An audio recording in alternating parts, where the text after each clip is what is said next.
profesor!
y el Ejército Federal es la parte que falla.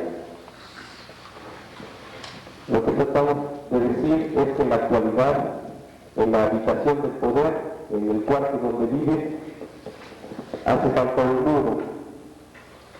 La ausencia de ese muro o pared, es lo que nos permite ver lo que ocurre en su interior. En 1994, lo que nosotros hicimos fue derribar el muro, que ahora nos permite ver lo que ocurre dentro del poder. En una de sus clases, cuenta Juan de Mairena, que no entendía por qué los personajes de Juan de Mairena en el teatro, decían lo que estaban pensando. Entonces él le respondía: ¿cómo sabes tú que en una representación teatral lo que está ocurriendo dentro de una habitación? Y el alumno le contestaba: porque no hay un cuarto muro. Y Juan de Mairena le decía: ¿cómo vamos a saber lo que está pensando un personaje si no le quitamos ese cuarto muro, si no nos dice lo que piensa? Y de una u otra forma lo que estamos tratando de hacer aquí, o vamos a tratar de hacer, es de descubrir qué es lo que está pensando el poder, a diferencia de lo que nos está diciendo.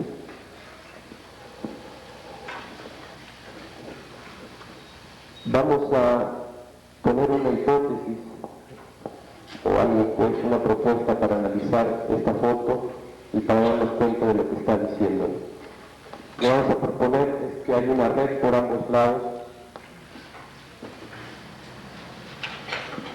¿No me voy así allá atrás? Sí.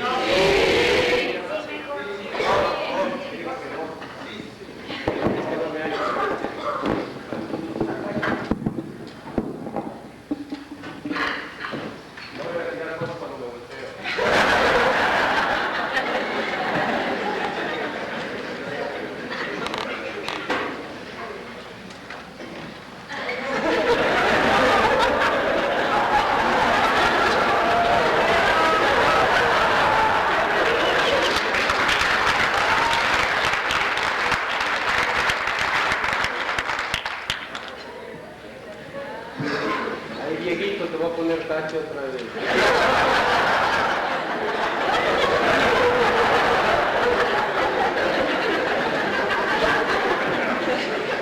Lo que estamos diciendo es que de aquí para acá se está tejiendo una red y de aquí para acá se está tejiendo otra red.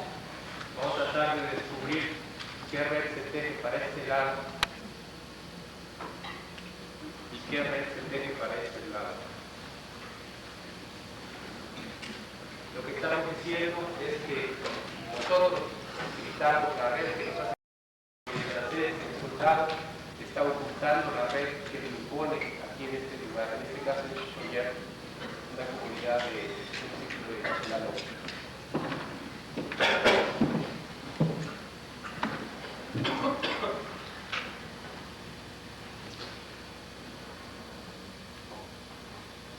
Vamos a partir de lo que es evidente. Estamos en una nueva etapa a nivel mundial que se conoce como globalización, y su argumento teórico, su justificación, su ofensiva cultural, vamos a ponerle el nombre de neoliberalismo. Con esto estamos diciendo que no se trata de una nueva etapa en la humanidad, sino lo que se está haciendo es tratando de recuperar lo que ha ocurrido en etapas pasadas y darles actualidad. La base de este proceso de globalización es el mercado. En el mercado, como ustedes saben, lo que hay son mercancías, vendedores y compradores. Quiero decir con esto que los actores sociales son sacados del mundo real en el que viven y se ponen en un mercado ideal. El ejemplo más representativo de esto es Internet, donde las mercancías que se están vendiendo en Internet prescinden completamente de quién las produjo y cómo fue que llegaron al mercado.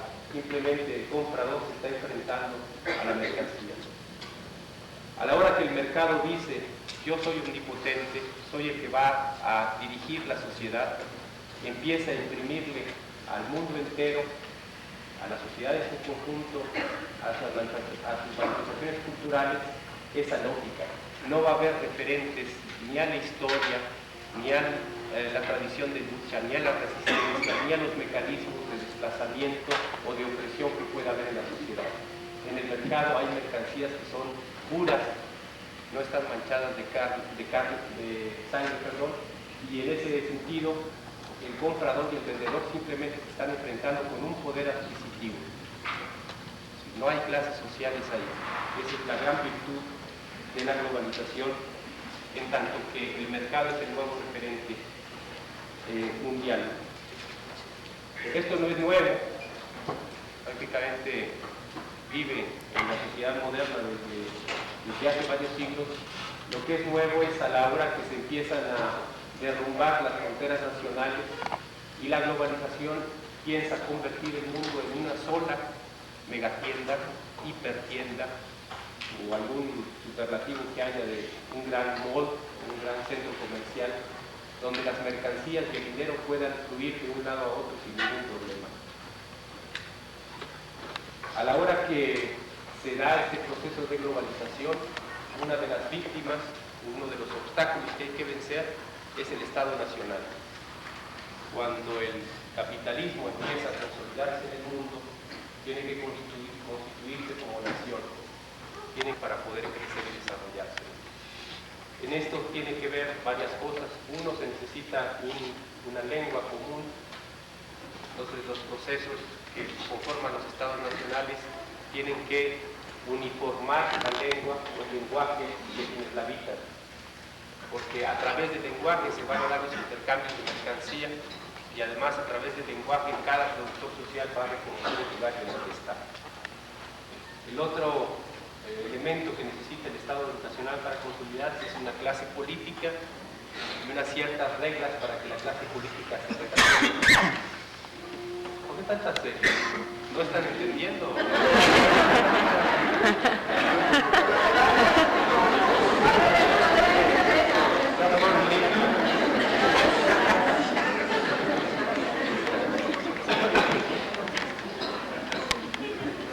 Ahí la vemos, que no va a haber apunte, que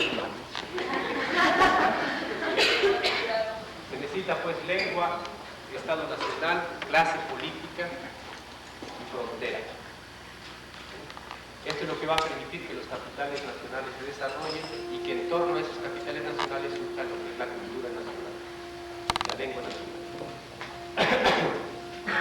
Esto va a ser importante porque la globalización va a torpedear esos estados nacionales hasta llegar a lo que estamos viendo ahora.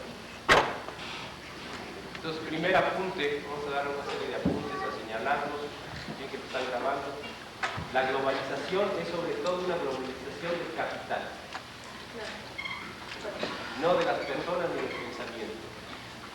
Es globalizar el capital, es decir, mundializarlo, su lógica y su credo. Conforme avance el proceso de globalización, no se va a referir solo al capital, solo al dinero, sino que se va a llevar en ese proceso de globalización a otros aspectos de la vida social, entre ellos la cultura. La globalización no es una doctrina económica nueva, es un proceso. Es un proceso en donde el capital entra a su fase más brutal y destructiva de nuestra humanidad, esa forma de relación social. Para poder darle cuerpo a este proceso de globalización, el poder echa mano de una teoría, de una doctrina que vamos a llamar neoliberalismo. El papel del neoliberalismo es justificar la globalización. Justificar en dos sentidos: de darle razón de ser, de darle argumentos, y justificar de hacerla justa, de decir que eso es la nueva forma de ser justicia. Para poder hacer esto, el neoliberalismo tiene que justificar la globalización en el nivel cultural y en el ideológico. Y en ese sentido va a redefinir las ciencias sociales, entre ellas la antropología y la historia, si no se han dado cuenta. También va a redefinir las leyes de la política y las leyes de intercambio en la sociedad. En ese sentido, la globalización y el neoliberalismo van a globalizar el pensamiento y la lógica del mercado en el todo social, incluyendo en las llamadas ciencias sociales. O sea, el criterio de verdad y el criterio de efectividad o de eficacia en las ciencias sociales, en este caso en la antropología y la historia, va a ser el criterio del mercado. Para poder operar esto, este par que vamos a dar, globalización, neoliberalismo, tiene que destruir y reacomodar el mundo. Nosotros lo llamamos un proceso de destrucción y reordenamiento de las relaciones sociales, políticas, económicas, culturales y militares en el mundo. Hay que destruir lo que ya existe y hay que poner en su lugar otra cosa.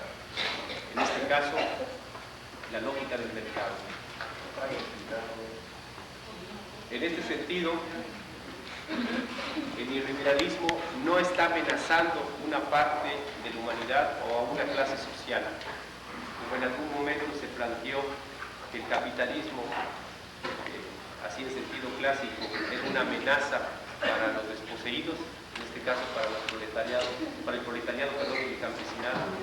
En el caso de la globalización y el neoliberalismo, la amenaza es a toda la humanidad y en ese sentido no es exclusiva la resistencia a él de un pensamiento ideológico. Esto va a ser importante porque las fuerzas que se oponen al neoliberalismo no van a ser clasificables en términos de clase social. Digamos así a grandes rasgos que las fuerzas que se oponen al neoliberalismo son multiclasistas o pluriclasistas.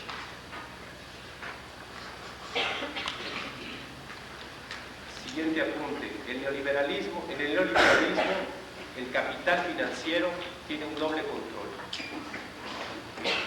Primero controla a los capitales industriales y comerciales y además controla los mercados nacionales.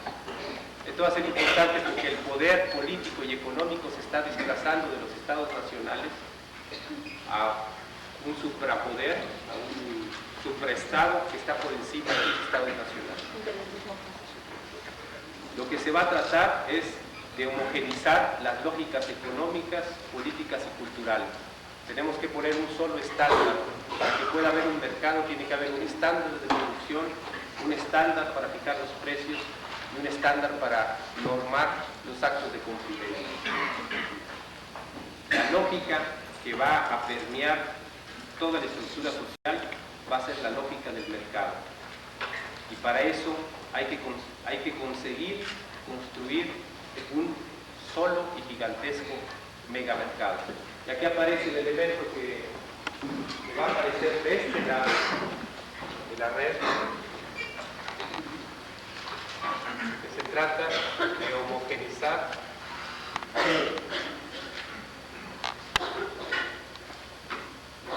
la lógica del mercado y para eso es necesario la hegemonía.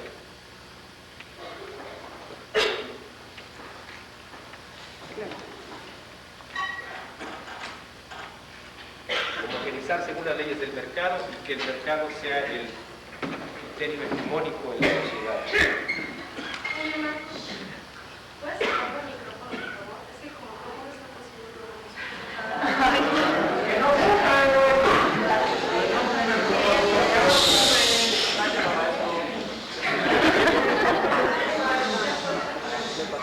Es que como no está posible Sí, que vayan las Taxia exitosa.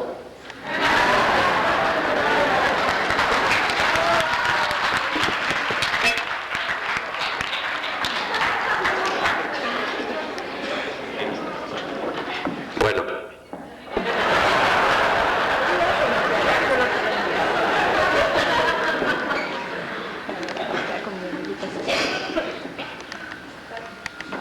Yo quiero ponerse abusados con esto de la homogeneidad y la hegemonía porque les voy a poner en un reto a ustedes como, supongo yo, como científicos sociales. Para el neoliberalismo y la globalización, el mundo debe ser visto como un gran centro comercial donde el vendedor y el comprador intercambian papeles. A veces es un ser humano es comprador y a veces vendedor. El que no vaya a entrar en esa lógica sobra. todo tiene que adecuarse a esto. Pues yo solo. Y todo lo que se oponga a esta lógica de compradores y vendedores debe ser eliminado. Aquí va a haber varios problemas, porque se necesita que para que ese megamercado pueda funcionar, tiene que derribar las barreras comerciales de los estados nacionales. O sea, para que el capital pueda entrar a un país, o las mercancías puedan entrar a un país, tiene que sujetarse a determinadas leyes nacionales. Entonces hay que derribar esas leyes y construir una ley mundial para el intercambio de mercancías, una ley mundial para la lógica del mercado, para la compraventa. Y para la acumulación de cosas. Como el que está hablando aquí es el capital financiero, Así es. que es un capital que no produce, a diferencia del industrial o del comercial que está produciendo mercancías uno y otro manufacturas. El capital financiero solo está produciendo dinero, a eso se dedica.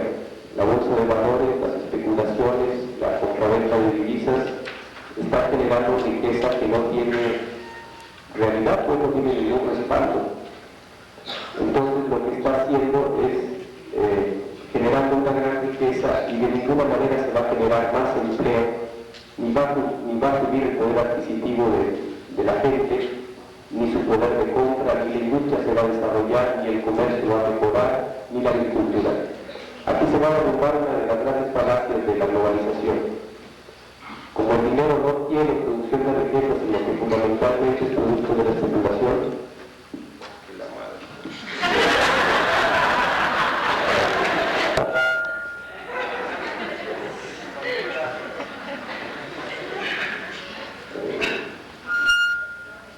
Como el dinero.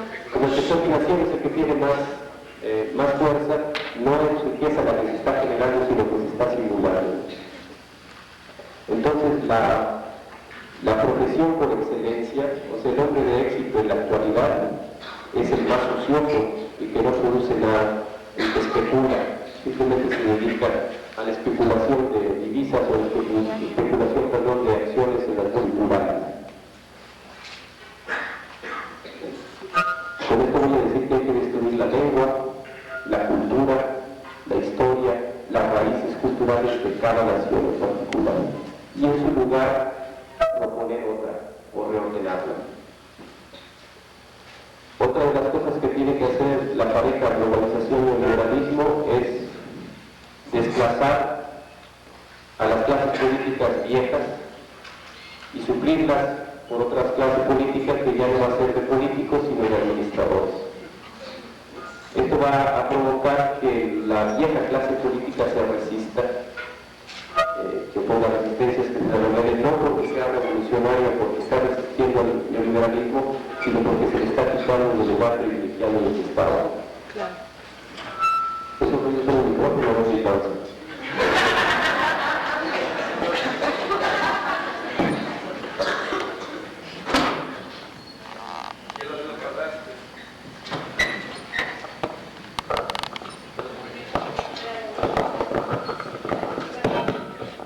Bueno, aquí me escucho más bajo. El padrino. Bueno, ya, si no es chaqueta, pues es clase.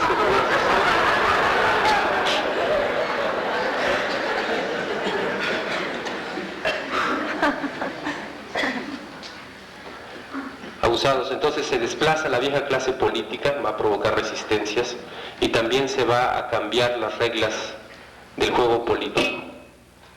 Esto va a hacer que se construya un nuevo personaje político que no tiene que ver... ¡Oh, qué madre!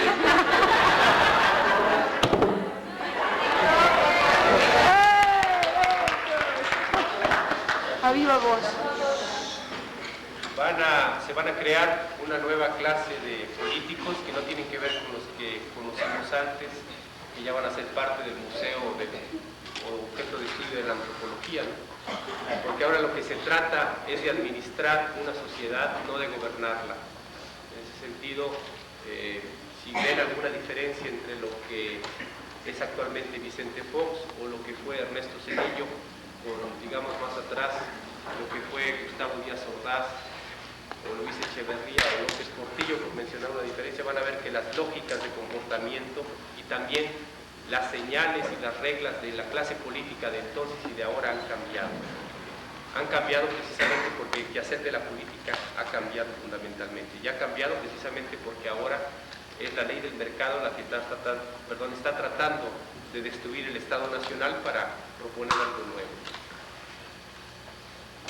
En ese sentido, la calificación de gobernante o de buen gobernante ya no depende de lo que está ocurriendo en el Estado Nacional.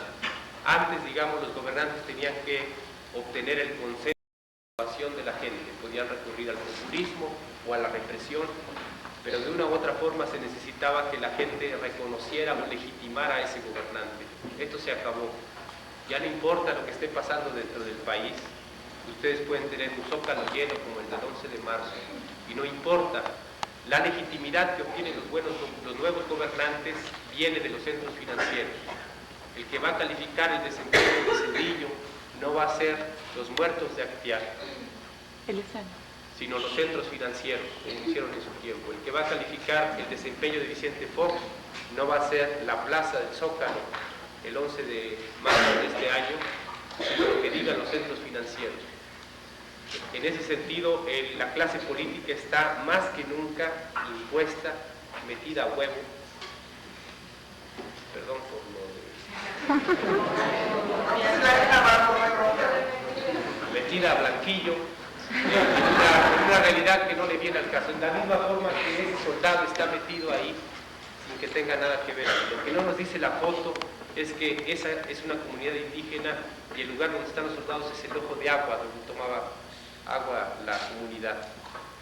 Controlaron el agua, el ojo de agua, el manantial pues, y lo contaminaron. La foto no está diciendo eso, por eso le gusta mucho a los militares esa foto, y la aplaudieron mucho. No está diciendo que ese militar está impuesto ahí, en una realidad a la que corresponde, de la misma manera en que la clase política moderna, por decirlo de alguna forma, está impuesta en una realidad que no corresponde. En pocas palabras, a quien está en el poder le valemos madre nosotros y que estemos tomando clase y todo, por eso no viene, ya tienes tache. Pero al que sí le importa, o sea, al que sí le tienen que dar cuenta es al que está allá arriba. ¿Qué tan arriba está?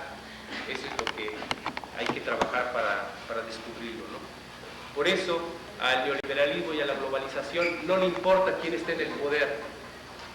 Puede estar la derecha, la izquierda, el centro, puede ser un régimen populista, represivo, democrático, como sea, siempre y cuando la esencia del proceso económico no se altere, a saber que se derrumben las barreras fronterizas para el paso de mercancías y que se levanten para el paso de personas. Si ustedes regresan un poco para atrás, en 1999, y revisan los inicios de campaña de los tres principales candidatos, Francisco Labastida Ochoa, que en paz descanse, Cuauhtémoc Cárdenas y Vicente Fox, iniciaron sus campañas en otros países, no arrancaron sus campañas en México. Uno se entrevistó con el Papa, otro se entrevistó con grupos financieros en Estados Unidos, otro con grupos financieros en Europa, otro fue de plano con Clinton. Ahí es donde arrancan propiamente sus campañas electorales, porque quien llega a ocupar el papel de gobernante tiene que obtener la legitimidad de afuera primero.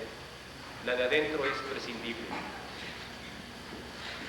En suma, no va a importarle a este proceso de globalización qué fuerza política detente el poder si esa fuerza política no se opone a su programa económico. Eso puede explicar por qué los procesos de democratización, entre comillas, que se están dando en varias partes del mundo son aplaudidos por los centros financieros.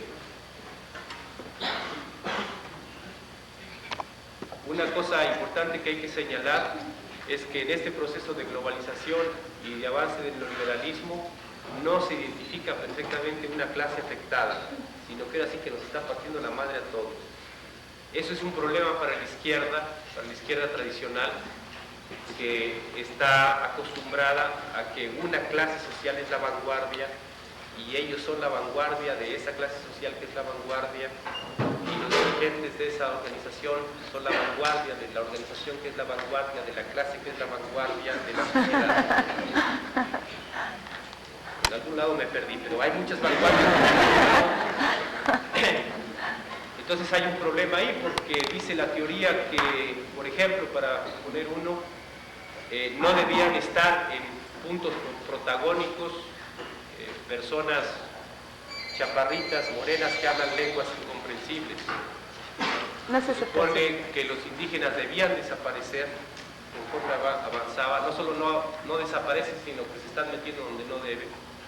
Se supone que los jóvenes desempleados, el lumpen como se llamó, tenía que reforzar los aparatos represivos del Estado, y resulta que organizan conciertos y hacen manifestaciones en contra de ese Estado que se supone que los debía haber absorbido. Algo está pasando en la sociedad que la izquierda y la teoría de la izquierda no puede explicar, y en el mejor de los casos se manifiesta desconcertada, y en el peor de los casos niega lo que esa realidad le está presentando, a saber, el papel protagónico que están teniendo los indígenas y los jóvenes, cuando menos aquí en México y cuando menos en este auditorio. Estas bolsas de resistencia, como les llamamos nosotros para diferenciarlas de las bolsas de valores, están apareciendo no solo aquí en México, sino en todas partes del mundo, y están apareciendo precisamente donde menos se esperan, en este caso los jóvenes y los indígenas, y están empezando a causar problemas o escozor porque están empezando a intercambiar algo. Bienvenido, dirá el neoliberalismo y la globalización, pero no estamos intercambiando mercancías, estamos intercambiando experiencias, apoyos y abusados, historias. Eso es lo que les preocupa y les aterra. Tienen un problema ustedes como, bueno, si algún día logran salir de esta escuela,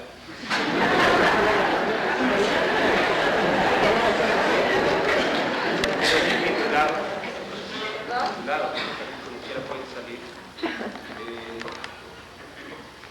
No es, la expectativa a la hora de salir no es la misma con la que entraron antes. Ya no es la expectativa de que se conviertan en apoyo o en soporte en este proceso de neoliberalismo y de globalización. En ese sentido, el proceso que está allá afuera en la sociedad no necesita antropólogos e historiadores, necesita locutores, vendedores de piso, promotores de imagen. Así que no les auguro mucho éxito a la hora de buscar trabajo.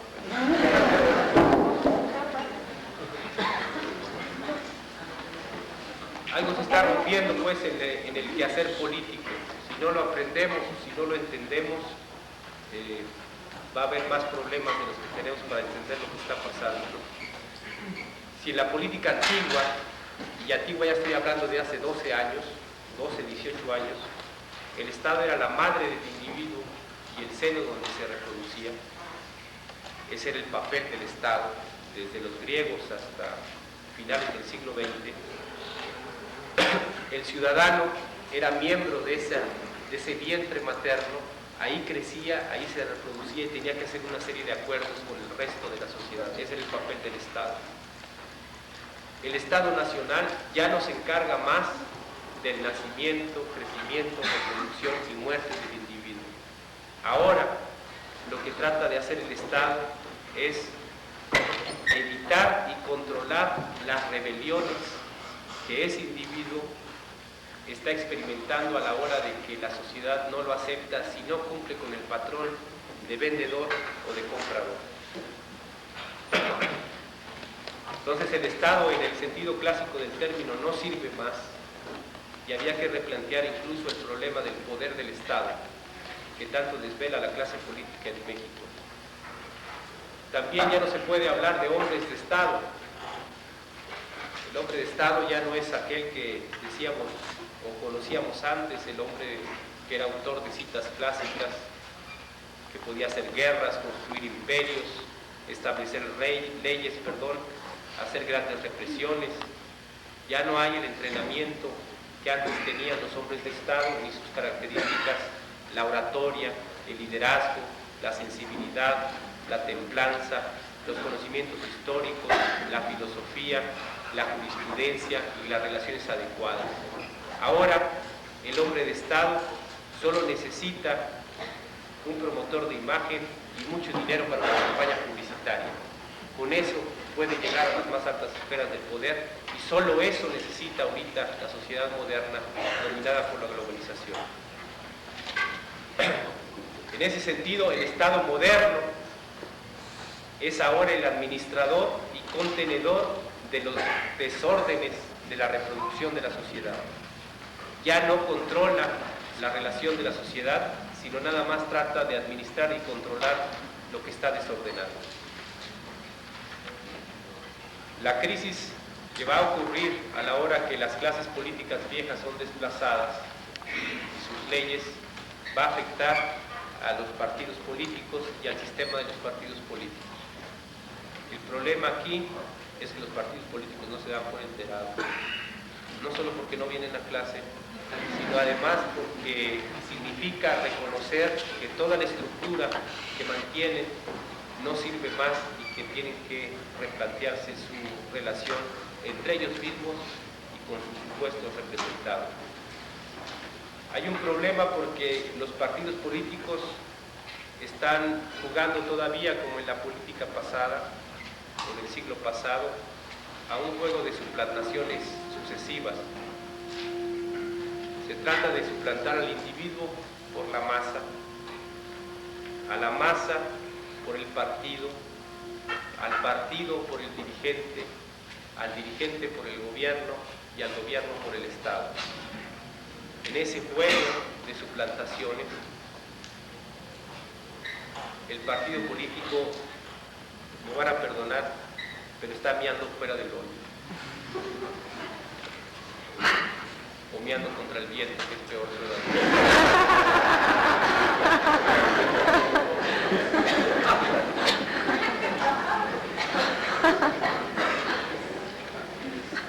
La política o el quehacer político no solo está rehuyendo su compromiso, sino que en este juego de suplantaciones está completamente desfasada de lo que es el estado actual, de lo que es la expectativa de la gente y de lo que hay que hacer. Pero no les importa, les vale más, están rehaciendo las teorías, rehaciendo el juego en el que se están moviendo y están prescindiendo, por supuesto, de la clase esta, ¿no? Entre otras cosas. Están prescindiendo de todo lo que está ocurriendo en la sociedad.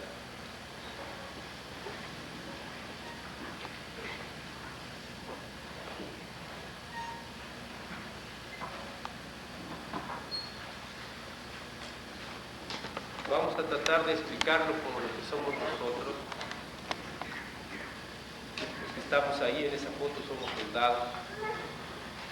Tenemos la limitación de que vamos a hablar de nosotros, estamos hablando de nosotros mismos desde el lugar donde estamos nosotros, y esto va a tener muchas dificultades para más adelante cuando la historia vaya avanzando. El peor lugar para reflexionar sobre uno mismo es uno mismo, por supuesto. En su continuidad. No me refiero a guerreros en el sentido de los que hacen guerras, sino los que se encargan de custodiar y de guardar, en este caso, el conjunto de conocimientos y de la historia y las raíces de un pueblo, en este caso del pueblo indio. En ese sentido, nosotros somos herederos, guardianes, custodios y tutores de un pensamiento, uno entre tantos. No el único, no el mejor, pero tampoco el peor, uno más de ellos. Para ello debemos dominar el arte de la guerra, pero también cultivar las ciencias y las artes. La carga no es pequeña y lejos de disminuir, con cada generación va haciéndose más y más pesada. Si pudiéramos poner en un sentido breve, ¿cuál es esto de que los zapatistas son muy otros? Tenemos que buscar, sobrevivir, cuidar y buscar a quién pasarle la carga.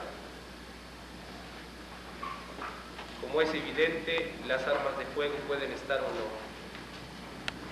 El guerrero puede tener o no uniforme, pero su conocimiento y la tarea de buscar a quién heredarlo lo hacen ser lo que es, un guerrero.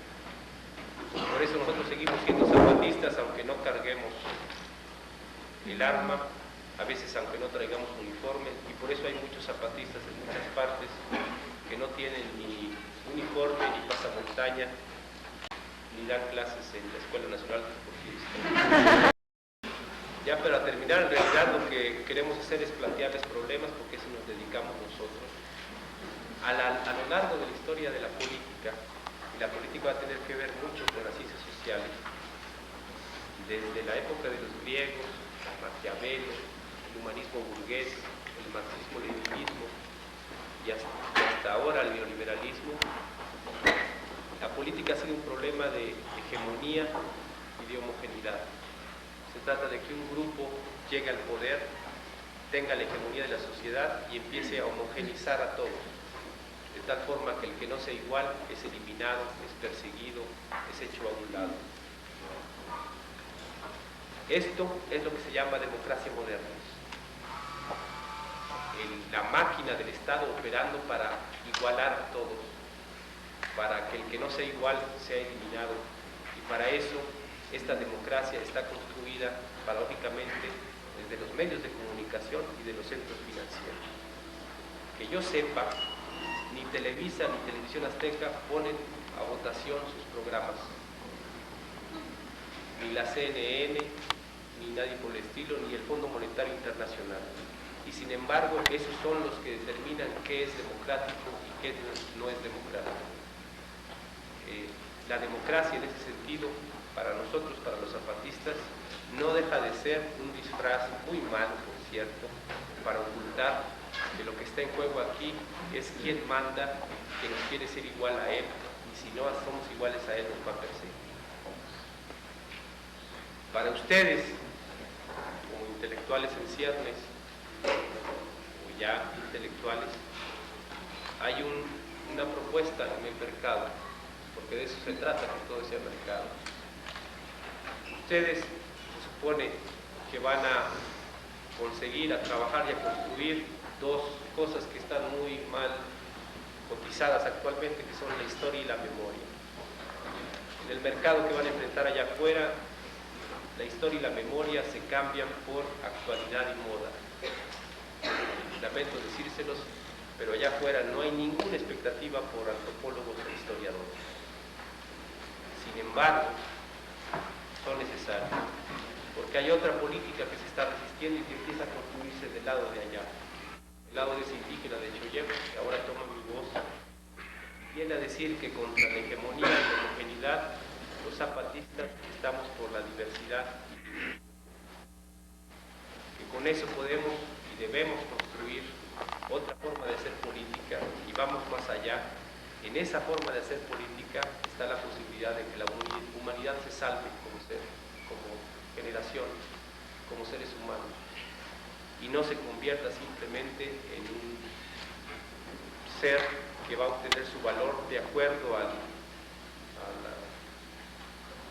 respaldo que tenga su tarjeta de crédito. Estamos hablando de un sistema que va a eliminar a los miles de millones que no tengan poder adquisitivo ni poder de compra, o que no sean capaces de asumir o de aceptar, pues tampoco se trata de asumirlo nada más, sino también de aceptarlo, los criterios de productividad que está imponiendo el mercado. La buena noticia después de todo esto que les estoy diciendo es que no es cierto que la historia terminó, y no es cierto que perdimos. Falta mucho por hacer, y los que nos consideramos progresistas, por no ponerle ya un señalamiento en el espectro político, que queremos que las cosas cambien, no hemos perdido, todavía tenemos mucho que decir. Va a tener mucho que ver con este encuentro absurdo que se está dando ahorita aquí donde estamos. Sí, les da risa, cuando vean el video les va a dar más risa todavía.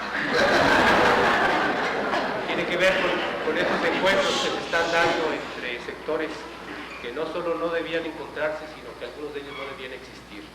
Ustedes como jóvenes no deberían existir. Ustedes deberían estar ahorita viendo cómo sacan una tarjeta de crédito, cómo se visten bien y cómo se ponen a hacer zapping en internet o en la televisión, o sea, ser jóvenes de éxito. Ni nosotros debíamos estar aquí, nosotros debíamos habernos quedado en la vasija que está allá atrás. Por cierto, ya rompí una.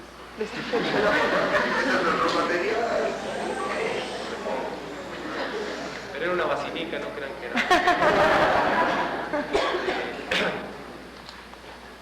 Ni nosotros debíamos estar aquí, ni ustedes debían estar aquí. Es este encuentro el que le preocupa pues al poder, y es aquí donde se está gestando y no en el Congreso de la Unión. En Los Pinos, el México que va a necesitar el México de abajo, que es el único posible. Les quiero agradecer el interés para mí, para aquí, a esta clase. Los voy a probar a todos nomás por haber aceptado. Voy a regalar la foto. Me la regaló Pedro Valtierra. Le dije que la foto callaba más que lo que hablaba. Él estuvo de acuerdo. Y finalmente les voy a pedir que no pierdan de vista lo que esa foto no dice del lado de allá, a mi izquierda, como debe de ser. Ese todavía está construyéndose. Nosotros pensamos que sin estar detrás exactamente del indígena que somos ahí, zapatista, ustedes son parte de esa red que está resistiendo. No la tenemos fácil, pero sí la vamos a hacer gacha, ¿verdad? Si no la hacemos, pues lo reprueban, así que no hay para dónde hacer. Gracias.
Porque creo en la historia del otro como mi espejo.